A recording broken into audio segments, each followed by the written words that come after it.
Hi అండి. Welcome to civil man YouTube channel. ఈ వీడియోలో మన టాపిక్ వచ్చేసి అన్‌కంట్రోలబుల్స్ వర్సెస్ కంట్రోలబుల్స్. 99% ఆఫ్ ది స్టూడెంట్స్ ఈ మిస్టేక్ చేస్తారండి. ఇంక్లూడింగ్ నేను గూడా ఈ మిస్టేక్ చేసిన. ఇప్పుడు ఫర్ ఎగ్జాంపుల్ నేను డేలో 10 అవర్స్ చదువుతున్నా అనుకోండి. ఆబ్వియస్లీ అంతసేపు ఏం చదవను. ఎగ్జాంపుల్ చెప్తున్నా. సో, కంట్రోలబుల్స్ మీద నేను 7 అవర్స్ పెడుతుండే. అండ్ అన్‌కంట్రోలబుల్స్ మీద నేను 3 అవర్స్ పెడుతుండే. ఓకే. లిటరల్లీ టైమ్ వేస్ట్ అండి. ఈ 3 అవర్స్ నేను చేసిన బిగ్గెస్ట్ టైమ్ వేస్ట్ అంటే ఇదే అండి. సో, ఈ ప్రాబ్లమ్‌ని నేననేది ఇట్లా సాల్వ్ చేసినా అనమాట. ఓకే. ఈ ప్రాబ్లమ్ నేను చెప్తున్నా 99% ఆఫ్ ది స్టూడెంట్స్ చేస్తారు. సో, ఈ ప్రాబ్లమ్‌ని నేనెట్లా సాల్వ్ చేసినా అండ్ మీరు ఈ మిస్టేక్ ఎట్లా రెక్టిఫై చేసుకోవాలి. నేను ఈ ఛానెల్ పెట్టింది కూడా అందుకే అండి. నేనేదైతే మిస్టేక్స్ చేసినో ఆ మిస్టేక్స్ మీరు చేయొద్దనమాట. అదే మనది మెయిన్ ఎయిమ్ అనమాట. ఓకే. సో, హ్మ్.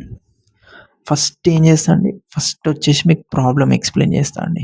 అంటే ఈ అన్‌కంట్రోలబుల్స్, కంట్రోలబుల్స్ అంటే ఏందసలు? ఏంది ఈ ప్రాబ్లమ్ అని చెప్పేసి. నెక్స్ట్ వచ్చేసి ఒక సైంటిఫిక్ మెథడ్‌లో ఈ ప్రాబ్లమ్‌ని ఎట్లా సాల్వ్ చేయాలి మనం అనేది కూడా డిస్కస్ చేద్దాం. సైంటిఫిక్ మెథడ్ అండి. ఓకే. ఇదన్నీ నేను ఫాలో అయినయి.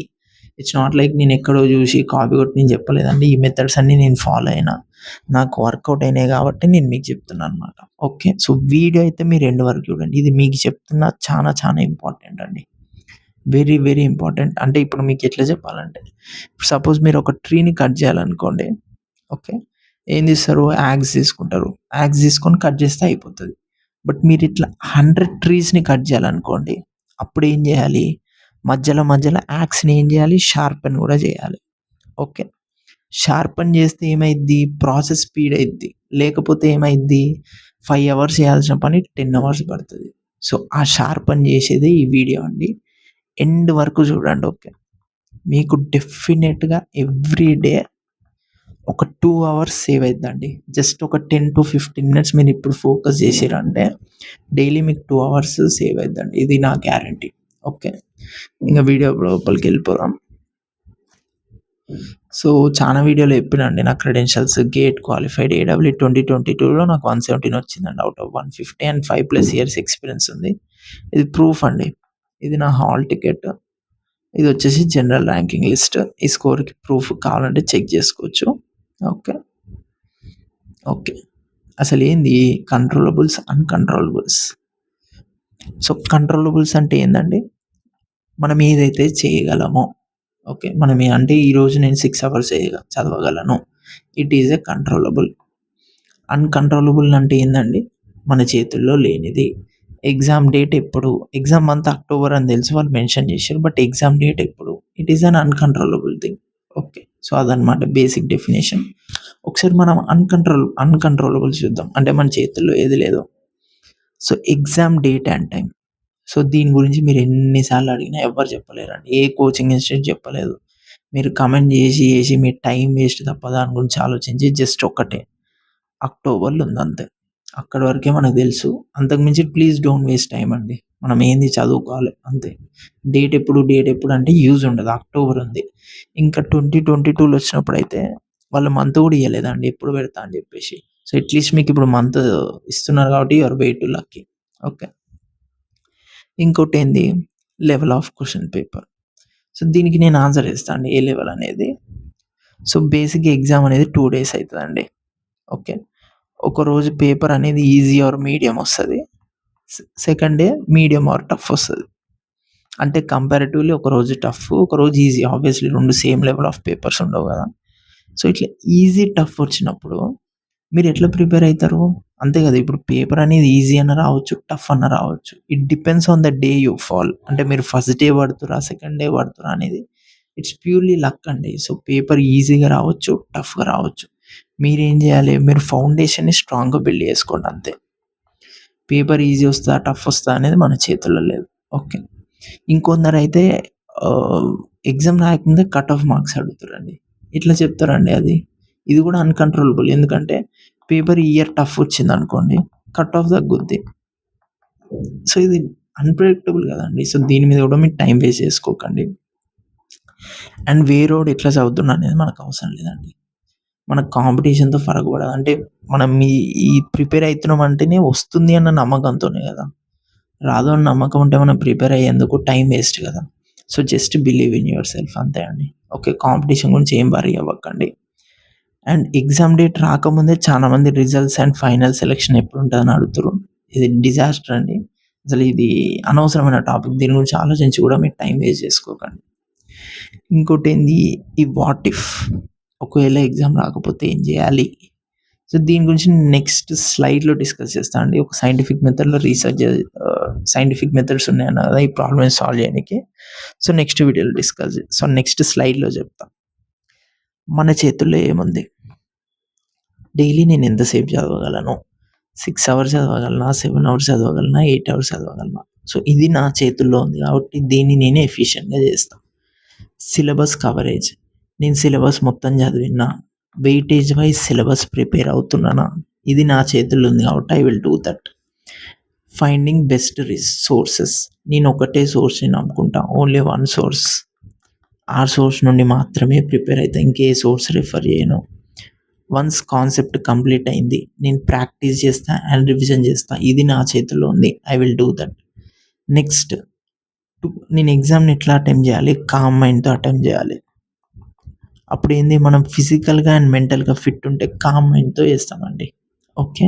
అండ్ ఇంకా నేను ఎఫిషియెంట్‌గా పెర్ఫార్మ్ చేయాలి. అంటే నేను ఫోకస్ బిల్డ్ చేసుకోవాలి అండ్ డిసిప్లిన్ బిల్డ్ చేసుకోవాలి. అప్పుడు ఏమైద్ది? మనకు కాన్ఫిడెన్స్ వస్తదండి. అప్పుడు ఎఫిషియెంట్‌గా పెర్ఫార్మ్ చేస్తాం. ఎగ్జామ్‌కి సంబంధించిన డిగ్రీ సర్టిఫికేట్, క్యాస్ట్ సర్టిఫికేట్స్ ఉన్నాయా నా దగ్గర? అది నా చేతుల్లో ఉంది. I will do that. So, these are the controllables. These are uncontrollables. దీని మీద మీరు ఎంత టైమ్ స్పెండ్ చేసినా ఇది time waste. At the end ఇది మీ టైమ్ వేస్ట్. మీ వాల్యుబుల్ టైమ్ పోతది. ఓకే. సో, ఇట్లా అన్‌కంట్రోలబుల్స్ మీద ఫోకస్ ఎళ్ళొద్దు. అంటే ఏం చేయాలో నెక్స్ట్ స్లైడ్‌లో చూద్దాం. Sorry. Okay. These are the tips to overcome అండి. సో, ఫస్ట్ మీరేం చేయండంటే ఒక month plan, week plan, day plan. First ఒక 1, 2 డేస్ మీరు ఫిక్స్ అయ్యి ఈ 3 ప్లాన్స్ ఏసేసుకోండి. ఒక్కసారి ఏసినంక మీరు పొద్దున్న లేవంగానే your focus should be on the day plan. ఆ రోజు ఏం చేయాలి అన్నది మాత్రమే మీరు చేయాలి. ఇంకేది ఆలోచించొద్దు. బియాండ్ దట్ రేంజ్ ఎళ్ళొద్దనమాట. 10 సబ్జెక్ట్స్ ఉన్నాయి నేను కంప్లీట్ చేస్తానా? ఇట్లాంటి డౌట్స్ రావద్దు మనకి. మన ఫోకస్ ఏంది? మన focus is only about day plan. And ఆ డే ప్లాన్‌ని 100%గా కంప్లీట్ చేస్తే చాలు. Okay. That builds a lot of confidence. మీరు ఇట్లా ఒక 1 వీక్ చేయండి. మీకు లాట్ ఆఫ్ కాన్ఫిడెన్స్ వస్తది. నెక్స్ట్ ఏంటిది? 5 minutes worry ritual. So, over thinking నాకు తెలిసి చాలామంది ఫేస్ చేస్తారండి ఎగ్జామ్ స్టూడెంట్స్. నేనేం చేస్తున్నానంటే అప్పుడు ఒక 5 మినిట్స్ స్టాప్ వాచ్ పెడుతుండే. 5 మినిట్స్ స్టాప్ వాచ్ పెట్టి ఆ 5 మినిట్స్ నేను ఓవర్ థింకింగ్ చేస్తుండే. వన్స్ 5 మినిట్స్ అయిపోయినంక యాక్షన్ తీసుకుంటుండే. అంటే టాస్క్ చేస్తుండే ఏదో ఒకటి. ఎగ్జామ్‌కి చదవడం ఏదో ఒక టాస్క్ చేస్తుండే. ఇన్ కేస్ ఓవర్ థింకింగ్ వచ్చినప్పుడు మీరు రెసిస్ట్ చేసిర్రనుకోండి, మీకేమైద్దంటే మీరు ఆ టాస్క్‌ని చేయలేరు. ఓకే. సో, అందుకే ఒక 5 మినిట్స్ స్టాప్ వాచ్ పెట్టి ఆ 5 మినిట్స్ ఓవర్ థింకింగ్ చేయండి. మైండ్ రిలాక్స్ అయితది. తర్వాత యాక్షన్ తీసుకోండి. ఇది నాకు వర్క్ అయింది. It works. నేను ఇప్పటికి వాడతా అండి. ఓవర్ థింకింగ్ వచ్చినప్పుడు ఒక 5 మినిట్స్ స్టాప్ వాచ్ పెట్టి ఓవర్ థింక్ చేసేసి యాక్షన్ చేసేస్తా.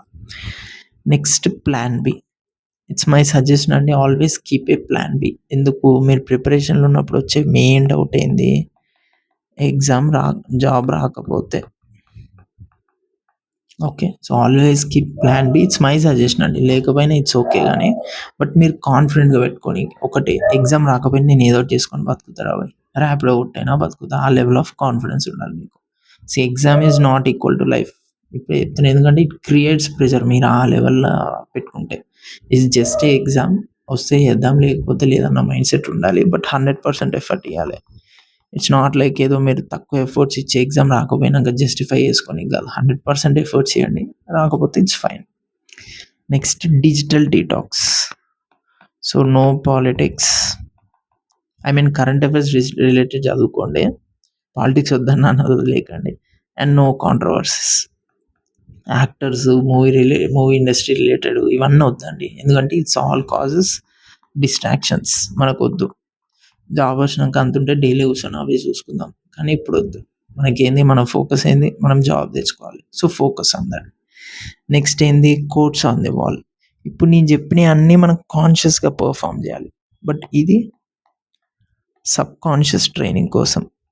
ఓకే. సో, నేను పెట్టుకున్నాను నా వాల్ మీద నేనేం పెట్టుకున్నా?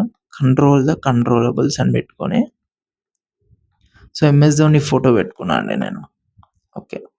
అండ్ ఇట్ వర్క్డ్ అండి. స్లోగా నాకు అర్థమైపోయింది చేంజ్ అనేది. నేను ఓన్లీ కంట్రోలబుల్స్ మీద ఫోకస్ చేయడం స్టార్ట్ చేసినాననమాట. సో, ఇట్ వర్క్స్ అండి. ఓకే. అందుంటే మీరు కోట్ అనేది ప్రతి 4, 5 డేస్‌కి కూడా చేంజ్ చేసుకోవచ్చు. కొంచెం రిఫ్రెషింగ్ ఉంటదనమాట. ఓకే. బట్ ఒక్కటే గుర్తుపెట్టుకోండి. మీరు అన్‌కంట్రోలబుల్స్ మీద ఎంత టైమ్ స్పెండ్ చేసినా అది వేస్ట్ అండి. మీ టైం వేస్ట్ నేను చెప్తున్నా. Focus on controllables. ఈ టిప్స్ కాకుండా మీరు వేరే టిప్స్ వాడుకున్నా ప్రాబ్లమ్ లేదు. బట్ ఒక్కటే గుర్తుపెట్టుకోండి. అన్‌కంట్రోలబుల్స్ అనేది మీ టైం వేస్ట్. మీ మెంటల్ స్ట్రెంత్ అనేది డ్రైన్ అయిపోతది. Focus on the controllables. Okay. So, మీకు ఏ డౌట్ ఉన్నా గాని యూ కెన్ కామెంట్ అండి. For more similar content you can subscribe us. Thank you.